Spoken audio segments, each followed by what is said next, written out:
Ladies and gentlemen, I welcome you to this session of our Researchers Meet Innovators meeting. And in this session, we will look at facets of business careers. And our first speaker is Maren Borkert from the TU Berlin, from this Center for Entrepreneurship. And she will be talking about digital entrepreneurship and inclusiveness. So, pleased to have you here today. Thank you. So shall I start right away? Okay, it's going to be a little hassle. You know, I have a microphone, I have a remote control, but I manage. I'm happy to be here. What I would like to talk to you about today is digital entrepreneurship and how to make it more inclusive. So when I was a child, sometime around 1980, my parents gave me a Amiga 500. So this was considered to be the cutting-edge technology of that time. They didn't see it as an investment in my digital literacy or my future work prospects. It was just a toy that they would give to their kids to play with. At that time, there was quite a group of digital adventurous youngsters who would play around with their computers.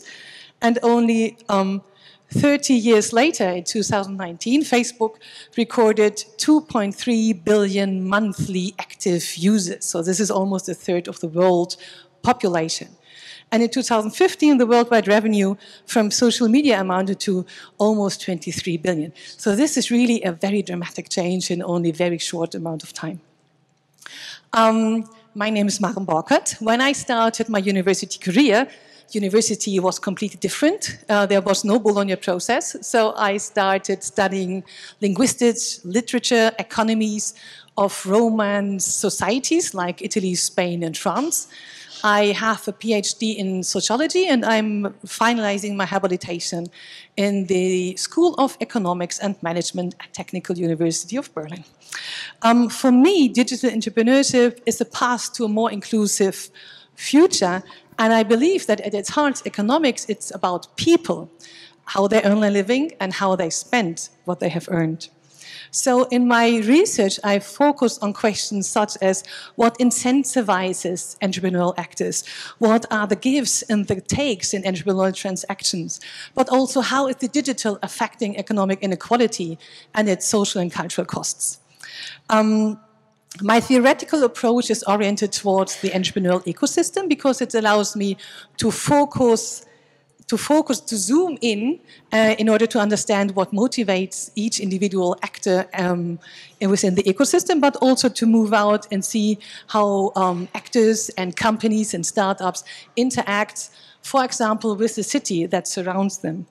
In terms of methodology, I have a very thorough qualitative and quantitative training. I'm a fair advocate of mixed methods, even if I'm very, very aware of the financial and time constraints that we researchers operate in. And I'm also a strong advocate for computational social sciences. Why? Because we live in a digital world and we cannot research the digital world with the technologies, with the methods that was developed at the beginning of the 20th century. So what you can see here in this picture is a visualization of one of my research projects. We were having a look on the Factory Berlin. This is the self-proclaimed community of innovators in Berlin. And we were analyzing their Twitter networks. I was interested to understand who is participating in this kind of network. So the first thing was that we identified the different cities around the world that participate in this kind of network. And then we zoomed in order to understand how innovation and information is scattered within the network. So how do people respond to information and how do they co-create innovation in this regard? For me, digital entrepreneurship is essentially about 4 different areas. That's about the social life and how digital entrepreneurs affect our everyday communications and interactions. It's about how they shape economics, how they shape politics, and also what science has to say about this. So when you talk about digital entrepreneurs, you're always very often referred to these kind of statistics, where people have a look on the turnover of Apple, Google, and Microsoft and see how they increased the turnovers within the past 10 years. But we have to think about, are these really all the same kind of digital entrepreneurs? Apple is a designer. They started manufacturing physical goods. Google is not. So there's a huge difference when it comes to really the company and the company strategies. Google is having completely different business strategies than Microsoft is having, because they were funded at a completely different stage.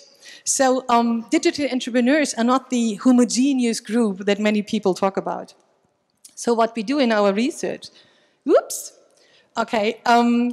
this is a research that is currently going on with the University of Oxford, with the WZB in Berlin, and the Weizmann Institute for the Network Society, which is also called the German Internet Institute, but it's a funny title.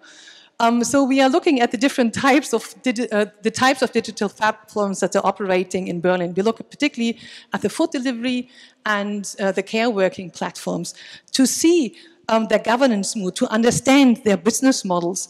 And what is also interesting for us to understand what the digital side effects are, because all these platforms, they are not considered employers. The workers are not workers. They are self-employed. So this is a different and interesting aspect, because you can ask yourself if this is going to be the new digital entrepreneurship. Not being employed by one big company, but having this kind of self-employment platforms. The other thing that we are looking at when it comes to understanding how the digital entrepreneurs affect politics is the digital city competitiveness. This is a comparison between the city of Berlin and the city of Sydney, together with our partner university, the UTS. And we first started having a look on the worldwide indices of digital cities and digital city competitiveness. And interestingly, entrepreneurship does not play a huge role there. Okay, it's not considered one of the key criteria for measuring digital innovativeness or digital city competitiveness. And also, when you have a look on the technologies, what you see that is almost treated like a black box. So technologies are there or not, but they don't distinguish and they do not differentiate between how different technologies, for example, like the blockchain technology or artificial intelligence, actually shaping different cities around the globe. So this is what we are looking on. And when it comes to research, digital entrepreneurship is actually under-theorized and under-researched. So there was only one article published before 2010, and more than half of the articles that have been gathered with this study is younger than 2 years. So you can actually see there's not much in terms of academic knowledge when it comes to something such important as digital entrepreneurs. And only when you have a look, also when you have a look on the strengths of literature, it's considered very venture side focused. And this is why in one of our research projects, we actually, and this is part of my Marie Curie research project, or was part of my Marie Curie research project. What we did is we interviewed refugees. So I arrived here in 2015, and you all know there was this huge refugee, so-called European migration crisis, which was more like a governance crisis. So what we did is there was a platform of the Chiron, once it was called Chiron University. It was an online platform where refugees can subscribe in order to access high-quality university education and finish their studies. Because of the war, they were forced to leave, and there was no opportunity for them to enter German-speaking university, for example, because they would not comply with our national rules. So they could go for an online education. And what we did is, because there's not much literature, we combined literature from economics and sociology in order to understand, to investigate how refugees in such a situation, they identify and evaluate opportunities to fund their own business. In migration research, you have a lot of information and studies about the different capital a migrant has, cultural capital, social capital, and how they employ this in order to fund their business. But sociology does not consider the process of starting up. In economics, it's the other way around. You have a lot of literature on the process of opportunity recognition and opportunity evaluation, but you don't have all these social skills factors that impact on the process of recognizing entrepreneurial opportunities. So we combined the two and came up with what we called our opportunity development matrix, because we don't think it's just a recognition. It's something that you see, you evaluate. This kind of evaluation shapes the way how you see and perceive your opportunities, and it's much more like a circular process. So what we did is we combined all these different factors and came up with a matrix in which we had 3 different dimensions: the perceived feasibility, perceived desirability, and perceived integrity. Why? Because of course, it always has to comply with the national laws. You cannot start up if you're prohibited to do so. And we identify different factors on the micro, meso, and macro level for the cultural sphere, the social sphere, and the economic sphere. And based on these development matrix, we could identify different groups and could identify also the main barriers for refugees to start up their businesses in Germany, which was mostly a lack of network. There was lacking the access to the actual startup scene, because if you do not know the startup scene, it's very difficult for you to start up. It's not so much about the money, it's not so much about the knowledge. It's really the hands-on local connection that you need in order to be able to fund your business. And this was very interesting, and this was also transferred then back to politics in order to help funding facilitating the funding of refugees. And now I'm coming to the end. And I think this is a very, very important part in what I just highlighted, because what we see so far in research is that digital entrepreneurship is very much about the turnovers of digital platforms, but it really needs to have a closer look on the human side. Usually when people talk about entrepreneurs, they have in mind a male 20 to 35-year-old business student, but it needs the different angles of all the different diverse strata of the population in order to come up with solutions for the challenges that our societies are facing today. And with this, I think I'm coming to an end. Thank you very much.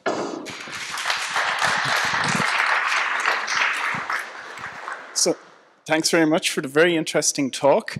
Does anybody have a question from the audience?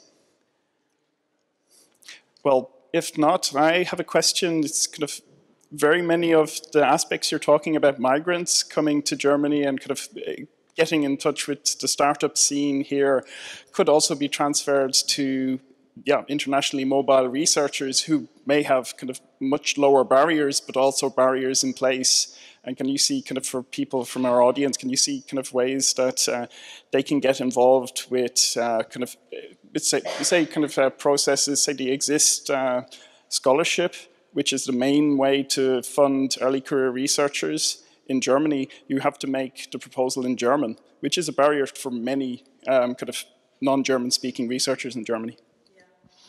Thanks for that question. Actually, this was one of the side initiatives I was working on, because what we wanted to do is we wanted to create a kind of dialogue series around different topics when it comes to international or diversity entrepreneurship. And one was particularly designed for young researchers, international scholars coming to German universities. And one of the possibilities that we see is actually the possibility of tandem fundings. So the idea is that you couple an international experienced researcher with someone from the ground, because for many of the funding schemes, German nationality is actually required. But for many of the future step in funding a business, and it's about creating a network that is not only locally but nationally viable, but also internationally, you need to have international experience. So for us, this is a clearly win-win-win situation. Awesome. And also within this university, and you know, you're all sitting in this new co-working space, the Center for Entrepreneurship, okay, we are a hybrid structure. One is the department where I work, and the other is a counseling service. So every student at technical university is entitled to a counseling service in order to promote the funding of businesses from TU students. So if you're an international researcher, grab your fellow students from technical university, you develop your brilliant idea, and then you go there in order to be coached for how to enter the Berlin startup scene. And my colleagues there, they have the threshold is very, very high, okay, because there are actually quite a lot of brilliant ideas. So every month, I think they receive something like 50 idea phone calls saying, oh, I have the best idea ever. Can I come and see you? And then they say, wait, question 1, 2, 3, 4, 5. Let me check if you thought this through. And only those who thought this through are actually invited to come and meet them. And this is around 2 or 3 teams. But these teams, if you are selected, if you enter the co-working, if you enter the counseling services, you are coached for 1 year and coached with regard to every little aspect that you need to know in order to be able to fund your own business, okay? They coach you when it comes to developing your business plans, how to pitch in front of investors. They teach you, they have alumni angel events where you actually can meet with investors. They have experienced entrepreneurs who kind of supervise your own startup process. So one student of mine described it, this is almost like a marriage, you know, but at least you know what you have when this year is over. And they have a very, very high survival rate. Startups usually fail in the first 3 years, and the rate of survival is very, very low. Once you enter the center, the survival rate increases up to almost 90%. And this is a brilliant results from our colleagues over there. So thanks very much. And I asked the next speaker, Anna Schreiter, from the German Scholars Association. We need a certain amount of time to switch to a different computer.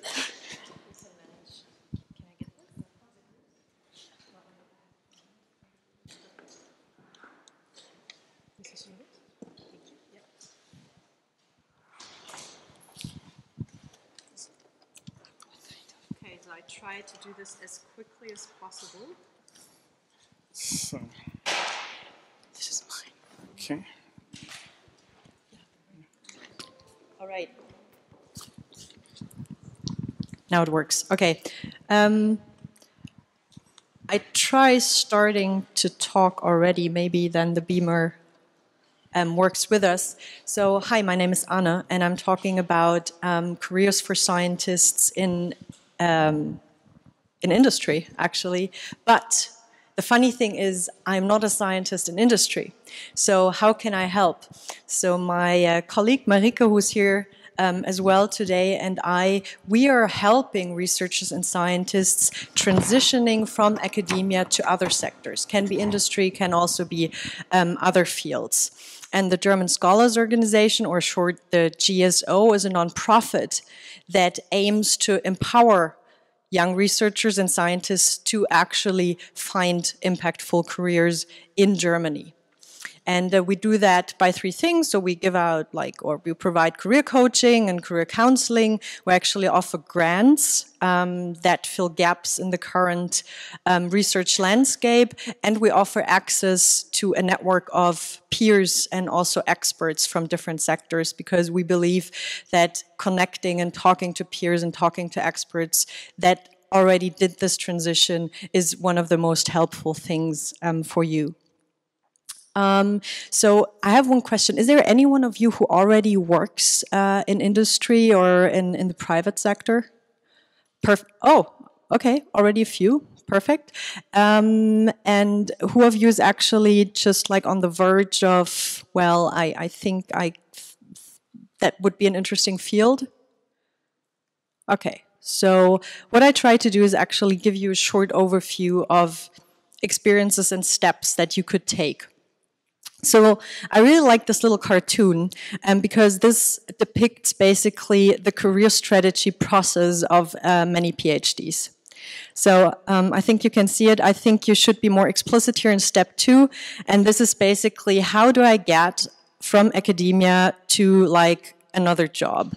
And basically waiting for a miracle is what we experience is often the strategy. So I will try to shed some light on this kind of weird gap here in the middle. So you already know the bad news. I just quickly tell you again, you know, there are of course way more PhDs than faculty positions. This phenomena has increased over the last years. So these are numbers from 2011, but it hasn't gotten any better. So, you know, no significant change. But that is not really bad because when you look at the National Report of Junior Scholars in Germany, they do this big survey every year, and they found that actually only 19% of PhDs under 45 in Germany work in research institutions, universities, and stuff like that. And the vast majority of PhDs actually work in the private sectors and 16% in various other public sectors. So actually academia is the alternative career and not the other way around as it's often, you know, communicated to you. Also, only 17% of these employed doctorate holders actually do research as their predominant activity. What does that mean? Of course, you can do research or be a researcher and scientist outside of a university, right? So you could, for instance, work in one of the non-university research institutions, you know, like Max Planck and Fraunhofer and so on, various institutions, but also in companies or the international research associations, especially here in Germany. But when we talk about careers in business, we often just think about the private sector, right? But business-like, I would say, activities or skills are also found in other sectors, right? So when we look a little bit closer on the public, in the private sector, most of you probably think about industry because this is what the closest in your mind probably is, big companies that you heard of in the media or whatever. However, especially in Germany and also in other countries, small and medium-sized companies are actually a big driver of the economy, and they actually need skilled workers as well. You also, of course, you can do consulting, there's startups and self-employment, there are publishing houses as well, right, that are part of the private sector. And you have these sort of mixed kind of areas where, of course, there are think tanks and maybe non-university research institutions that are not entirely public or mingle with the private sector and so on. But also in these areas, in government-funded RIs or ministries or in foundations or nonprofits, you actually need, for instance, manager, you need researchers, right? So keep that in mind. However, for today, I will focus a little bit more on this part here, on the private sector. So I thought it's always good to bring some examples. And so when we talk about different jobs, a lot of people start with research, or they're still scientists just in another field, right? So you basically do the same thing that you did in the lab in a company, but not in university anymore. This is how you often start out, depending also on your discipline, of course. But there are a bunch of other options that are open to you. For instance, this is the more classical case here in industry. We have two of our scientists, both with a background in chemistry, that work at big companies. For instance, Michael, he works as a project manager design transfer, which basically means he's a mediator or a translator between the marketing and sales department and the R&D department, because they need people who sort of understand the science, but can also talk to people who are not so sciencey.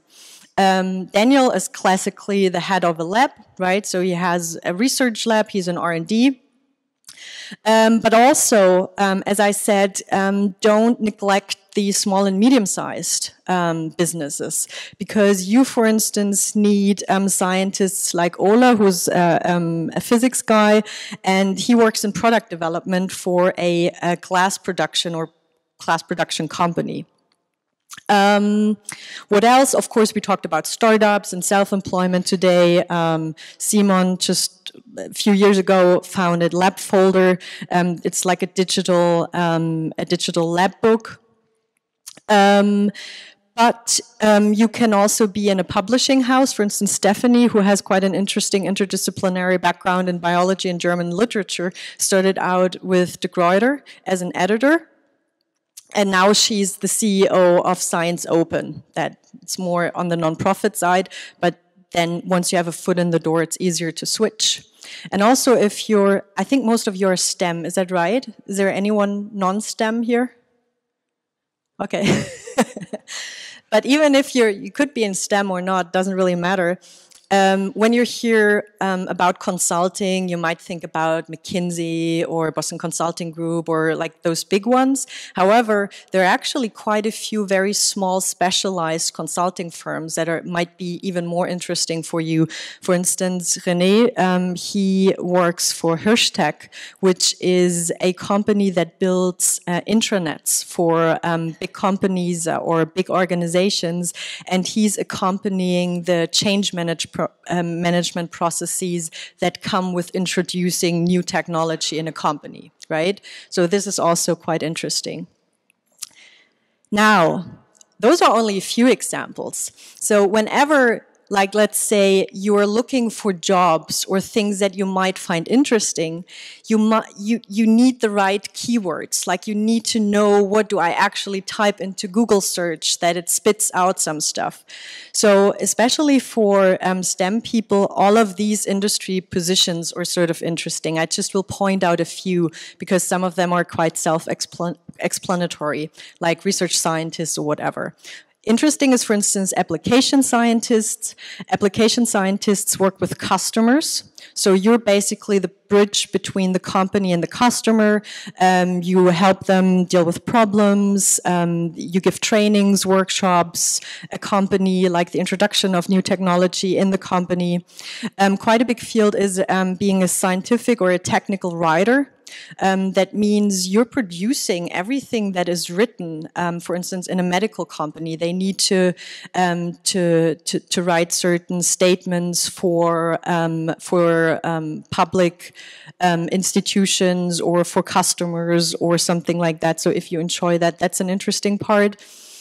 When you in the company for a little bit longer, like business development might be interesting, or even becoming like, or being a data scientist, which is a well-sought profession right now.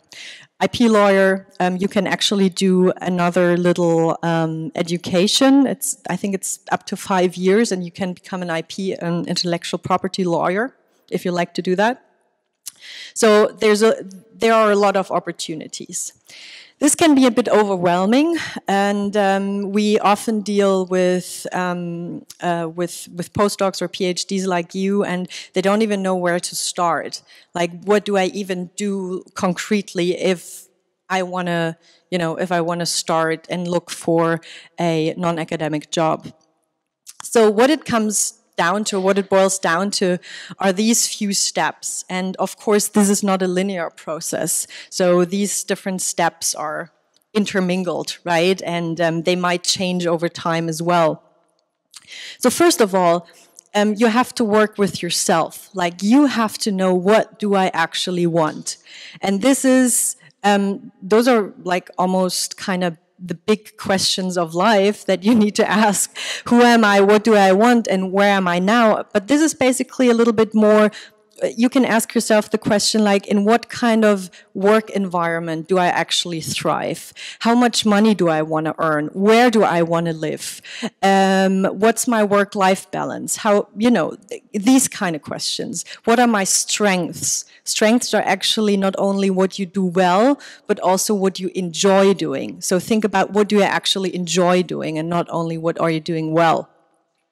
Then next step, once you figured that out, which is hard, like this really helps also doing that with friends, asking them, what do you think I'm good at? And what do you think, you know, what would be an interesting profession for me?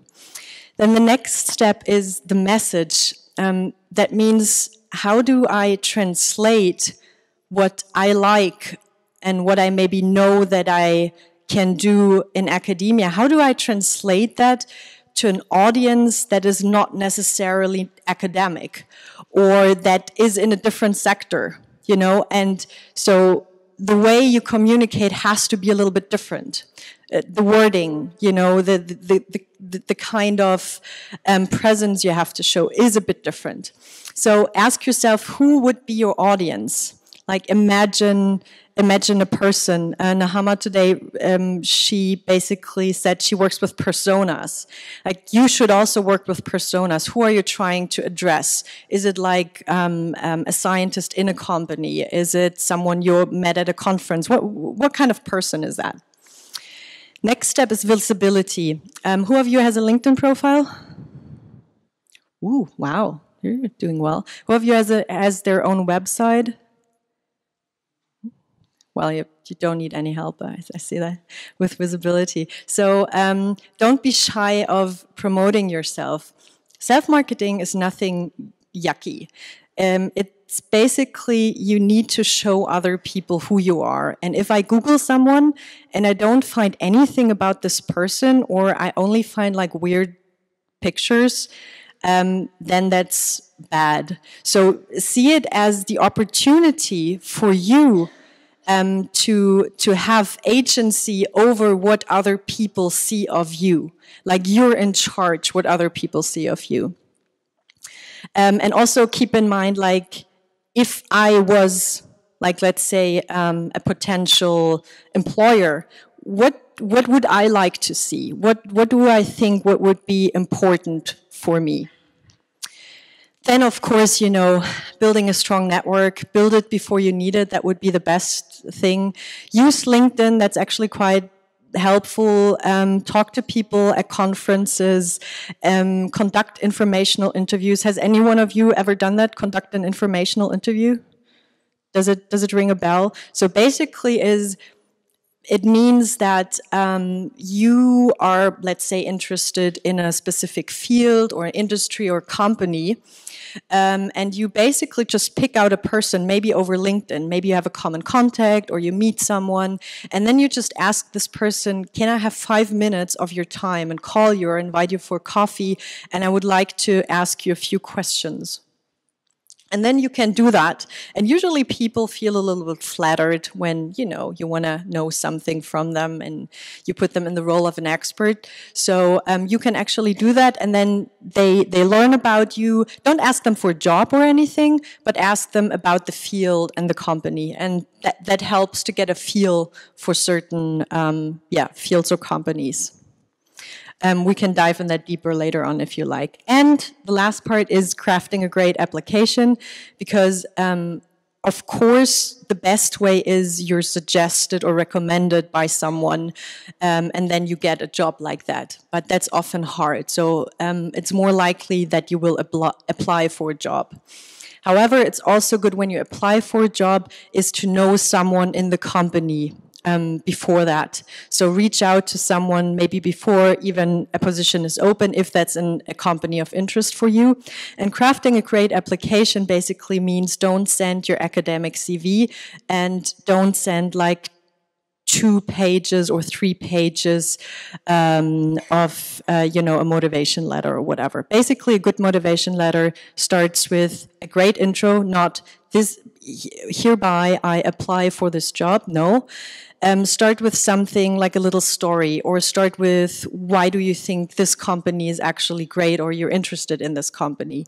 Then use like 3, or give them like 3 good reasons why they should hire you. Like, I am a specialized data scientist with vast knowledge in whatever. Then you prove that, and you do like 3 points of that, and then in the end you say, well, it would be great to contribute to your company with this, and I'd be happy if, you know, I get the chance to personally introduce myself. And CV, of course, don't send the academic CV, but like look it up on the internet how a good CV looks. This would be a good example for being visible. This is actually a researcher, Marcel. He's still in science, but he has like his own website, he has a Twitter account, he has a good research ResearchGate profile, also LinkedIn profile. You don't have to do all of it, but try to do some of it and do it well.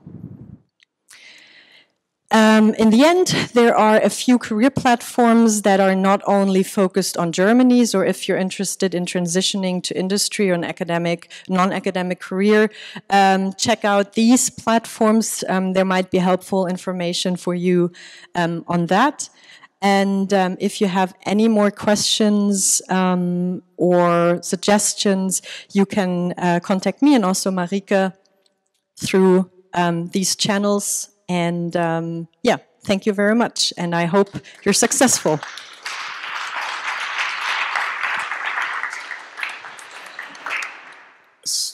So we have time for a very short question. One hand is up here. Would it be possible to make the presentation available later? Yeah, sure. I think we talk about how we do this. Sure. Okay, thanks so much.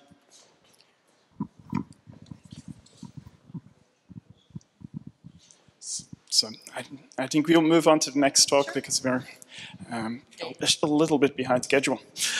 So our next speaker is Dr. Ben Hartwig. He did PhD and postdoc in Cologne in genetics. That's right. And then he won the Springmaus improvisation competition, and after that toured the world for 6 years. And now he has his own business where he teaches people to communicate, particularly people from the European Commission and from academia, and some people from business.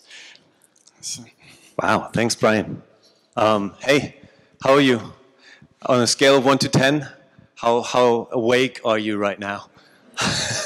Yeah, somebody's showing 5. Yeah, we've heard a lot of talks. This is called the gap. I'm in the gap. This is a gap talk because we had brilliant talks, but it was a lot of words. So let's do something together. Let's all do it together. Let's take a deep breath in and lower your expectations. Because the gap talks are difficult. We're going to talk a little bit about attention, but especially about big 5 learnings that I combine. In 2012, I sold everything I had, put the rest into a backpack and toured around the world because I had one big question in my mind. Should I stay in science or should I become a comedian? I had already earned a bit of money on comedic stages all over Germany, but I also had a postdoc offer at the Institute. So I took some time off. I scheduled interviews with scientists and improvisers all around the world. My last stop was in Shanghai, China. And after various conversations, I had no answer. So that felt very familiar. I was used to that during my PhD, but then I felt like, oh, why don't I try and combine the two things? And I used integrative thinking and actually came up with an idea how to combine science and improvisation. And when you think about it, one is creative, one is very analytical, and this talk is about 5 things. It's a list, but we're going to work with stories and pictures, 5 things that I think will combine the 2 worlds that might be useful for you. So failure is an option, not only in the title of the slide, but all over. So I was in charge, as a postdoc, I was in charge of a garden. in a greenhouse. And a greenhouse is a beautiful place where plants are raised and watered.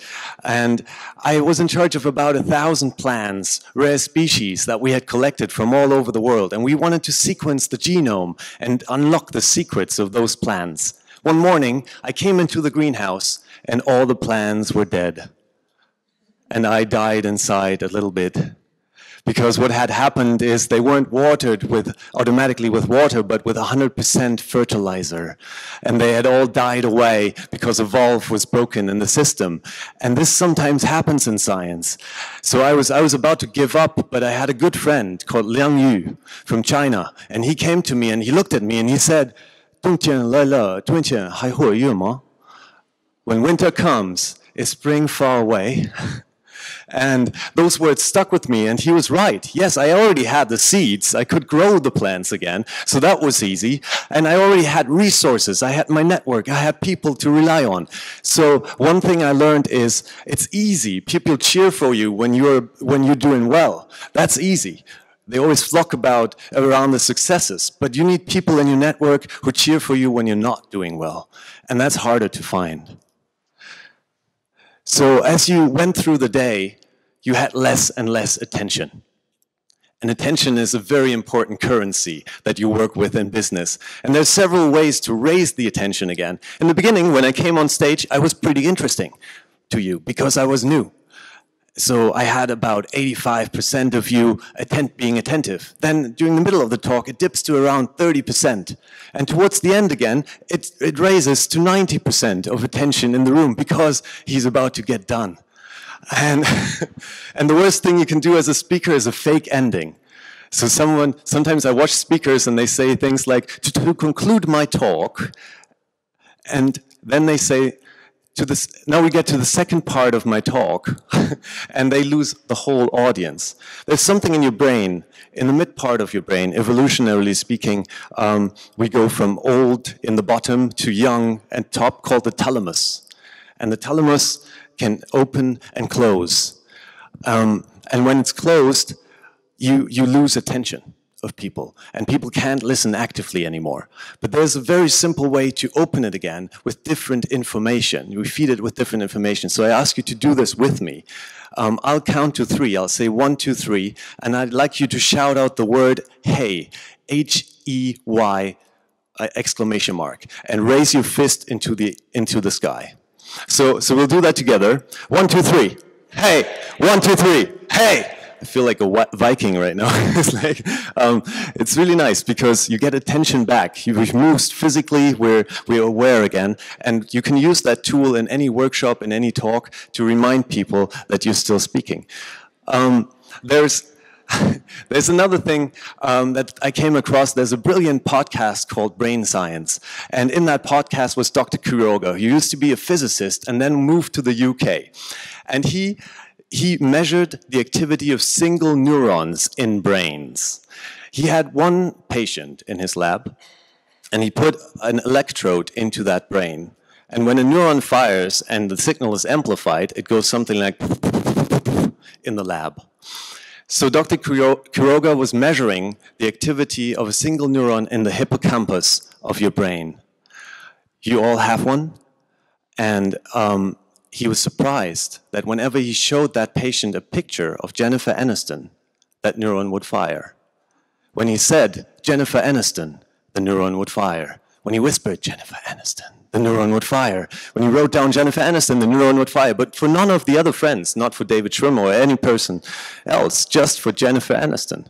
And later on, he found other neurons for Oprah Winfrey and even for Dr. Quiroga himself, even though he had just met the patient a day before. So that means as you meet each other during this conference and as you see speakers, you're going to take each other home as a hard copy in your brain. Then later you put Jennifer Aniston next to the Eiffel Tower, and sure enough, after a while, the same neuron started firing for the Eiffel Tower. So we concluded if we treat each other nicely, we're going to have a hard copy of that in our brain. And if we don't, we're going to have a hard copy of that in our brain. So if you look for your network, be nice to people. Give them gifts. One important skill is storytelling. It was mentioned several times before. And in the 1940s, Joseph Campbell went around the world and asked different tribes, what kind of stories do you tell? The tribes had never met each other before. But surprisingly enough, they told similar stories with even similar characters in the stories. Then he wrote the book, The Hero with 1,000 Faces. And he found that story structure is fairly similar in all of the nations all over the globe. One of his students was George Lucas, who then created the Star Wars franchise. Later on, J.K. Rowling wrote Harry Potter, which is basically the same story as Star Wars when you look at it. So we like stories, we know stories, and stories usually go in three. You have a base reality, and then you have something happening, and then you have cause and effect, and then you have another base reality. It's 1, 2, 3. And when you manage those patterns, it's easier to convey your message. So storytelling has been increasingly helpful in business when you want to convince people and when you know who the hero of the story is. The last story I want to tell you has to do with this gate over there. Do you recognize that one? Some of you know it. I read Lord of the Rings when I was a teenager. It's in that story. And to open it, you have to speak friend. You have to say the word friend, and then the gate opens. Often, we stand in front of a problem, and it's really easy to solve for somebody else, but we just can't get to the solution. Sometimes we want to have a business connection, a science connection, but we just can't get that connection. So I came across a book called The Aladdin Factor. And my wife and I were on a trip. It was our honeymoon. And we drove throughout Europe. After a while, we got to Italy and we listened to that book, The Aladdin Factor. And the guy who wrote it, Jack Canfield, said, when you ask questions, you have to know three things. You have to know when to ask and really look at the person. Are they ready to receive your question? Are they in a good state? The second one is just ask one thing in your question and be very specific. And the third and most important rule is shut up after you've asked your question. And that's usually the most difficult one. So I said to my wife, hey, let's try this. We had a beautiful hotel booked in Venice, and we went there. And we saw this secretary who was smiling and treating customers nicely. So we went up to the desk and we said, hey, we're on our honeymoon. Can we get an upgrade for free? And she smiled at us and she said, I'm sorry, sir, we're fully booked. And we shut up. She went over to her desk and said, but I can look. Started typing into her computer. And she said, I'm sorry, sir, we're fully booked. Didn't say a word. She kept typing. And after a while, she said, the penthouse is still free. And we said, we'll take it. And we had a wonderful time in Venice. And whenever I tell this story in a workshop or a meeting, I get emails from people who tell me, oh, I've used the power of asking. So I hope you take this home with you. And hopefully I get an email from you one day that when you dare to ask somebody what you haven't dared to ask before. So this is my list of 5 things that helped me build my business in science communication. And I hope you can take some of it that you can use in your life and forget about the rest if it's not necessary for now. Thank you very much for your attention.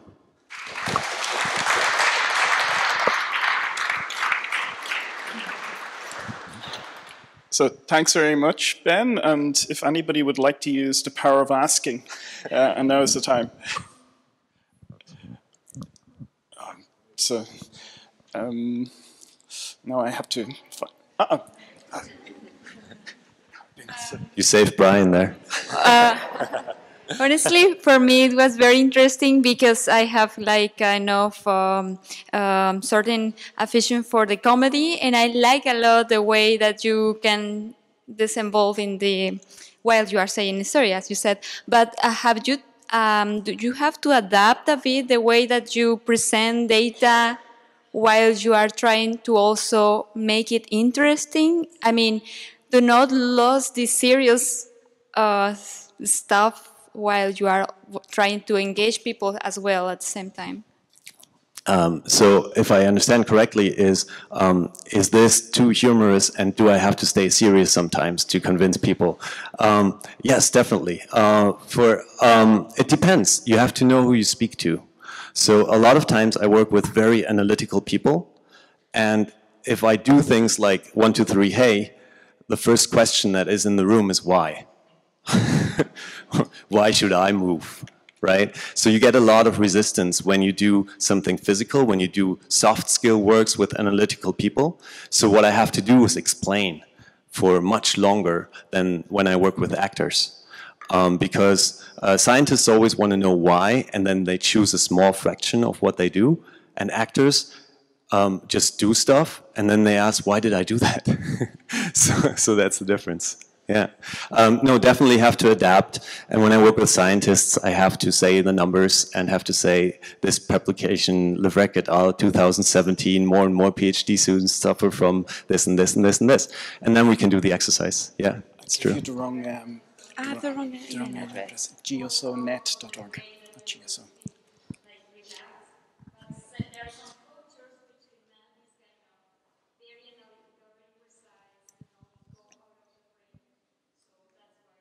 Yeah, yeah, culture, yeah.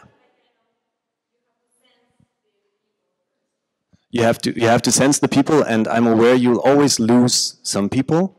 Some people just don't like you because you're there. And you can't do anything about it. But the good thing is some people also just like you because you're there. So that's good. And most people are undecided. And your job up here or in any negotiation, if you want to sell something or if you want to teach, is to win those over that are undecided. Yeah, and in the end, it's about authenticity. And to some of you, I was credible, and to others, I wasn't. And I'd like to talk to the ones whom I wasn't credible to learn. Thank you very much.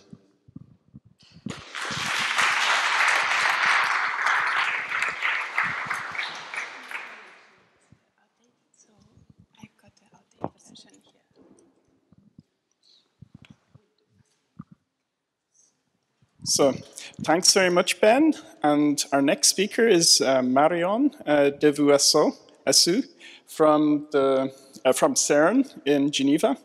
And she has been, she studied in France and Norway, and also here in the Teha-Wildau, very close to Berlin.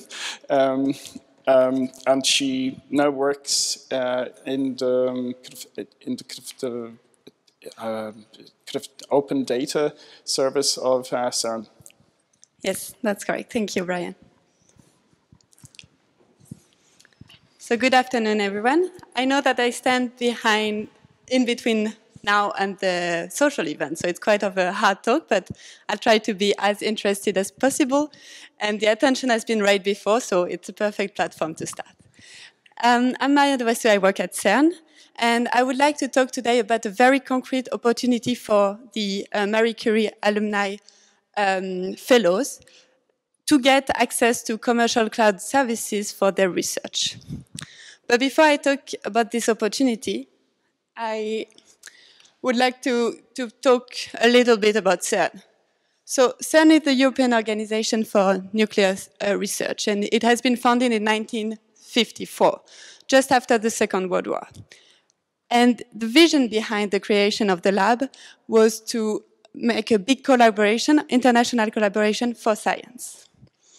If we get an idea about the size of the lab, it started with 12 European member states, and now it almost doubled, 23 member states, and many more associate member states. So it's a very big collaboration for the vision of science for peace. If we translate it into numbers in terms of employees, it's quite impressive. More than 3,500 members of the personnel and 14,000 scientific users. So it's a very important scientific institute. What do we do in practice? In very few words, we use very, very complex machines to do fundamental research. And the main one is the Large Hadron Collider, the LHC. It's an accelerator of particles that is 27 kilometers long. and where we accelerate particles at the speed close to the speed of light, and we make them collide, and we look at the collisions in different points. This on the left is a detector that we use to see the collision. And what I found very impressive is the amount of data, of scientific data that is coming from those detectors. It's about 1 petabyte per second of raw scientific data that CERN needs to select, to filter, to analyze, to store, and to archive. So it's quite a lot of work. And to do so, CERN has its own infrastructure. So we have a computer center in Geneva. We also collaborate with other institutes, research institutes all over the world to do that. And recently we have been looking at using commercial cloud also to do that. And we have been looking at that with some projects, and one of them is the OCRA project. OCRA stands for Open Cloud for Research Environment. And it's a project that has been funded by the European Commission. It's led by GEANT, and CERN, RIA, and Trust IT are partners of the project.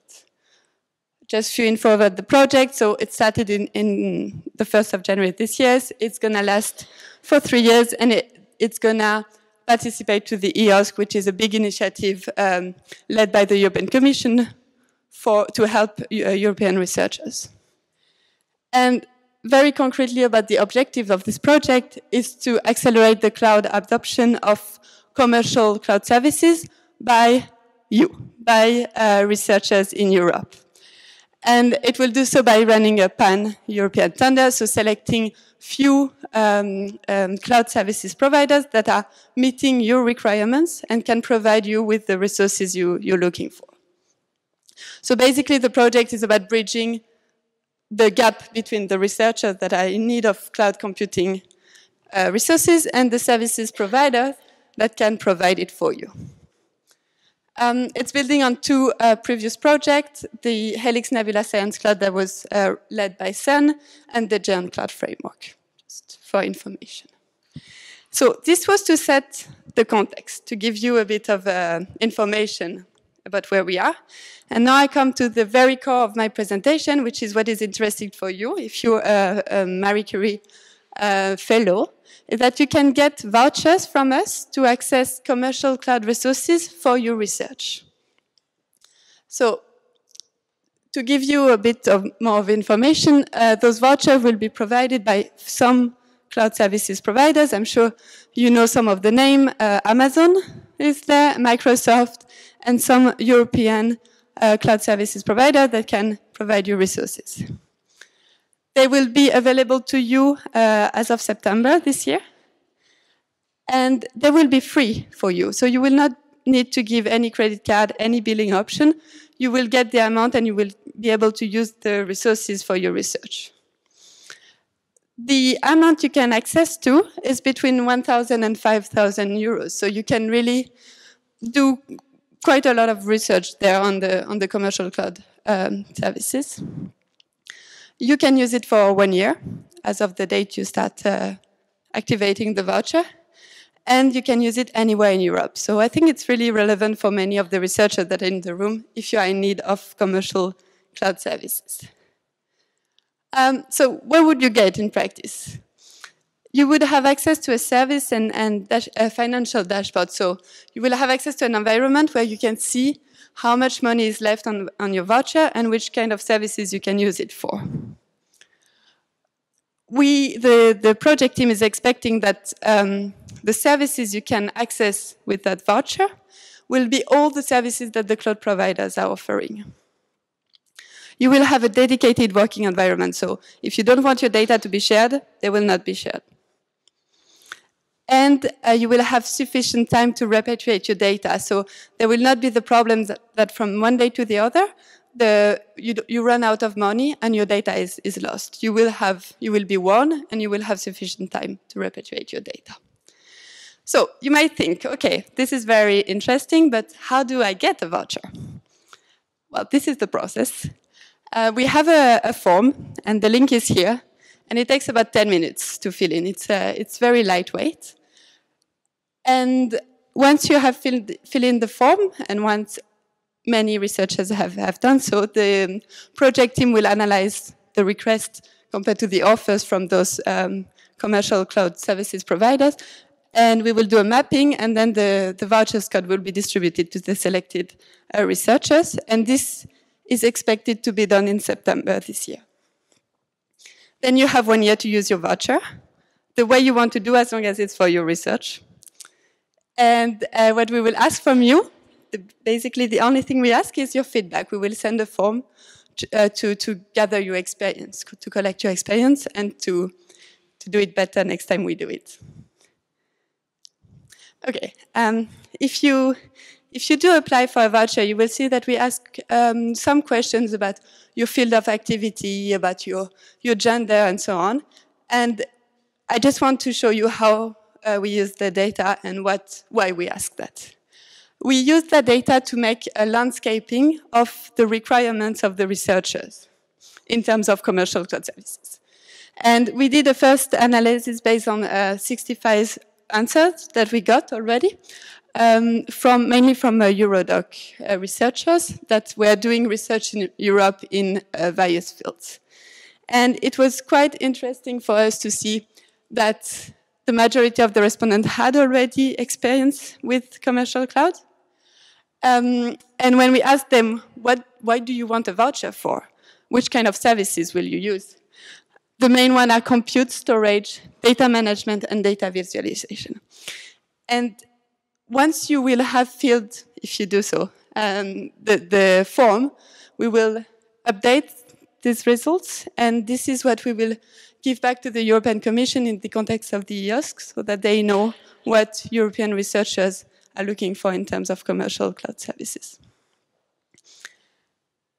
With that, I come to the end of my presentation. I just want to remind you the key message of my talk, which is, if you want a voucher for cloud services for your research, fill in the form and we will give you one. Thank you very much.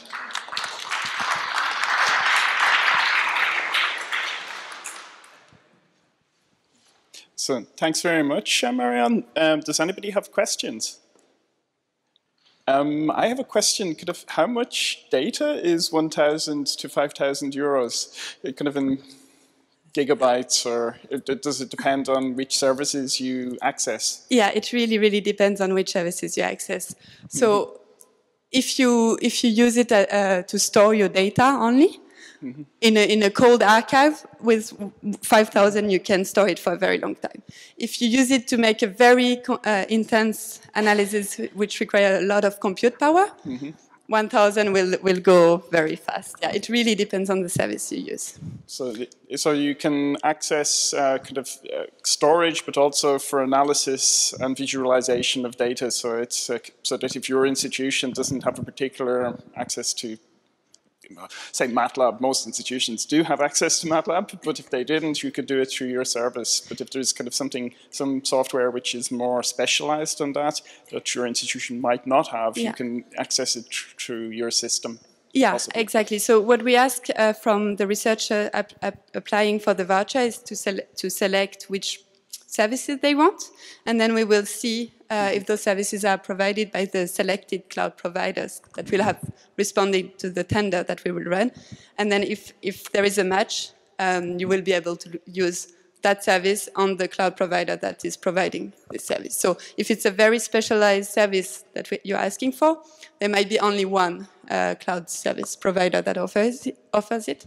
If you're asking for MATLAB, most of them do actually, or compute, most of them provide it. So you will have the choice. Okay. So I think it's now time to say thank you to all of our speakers today.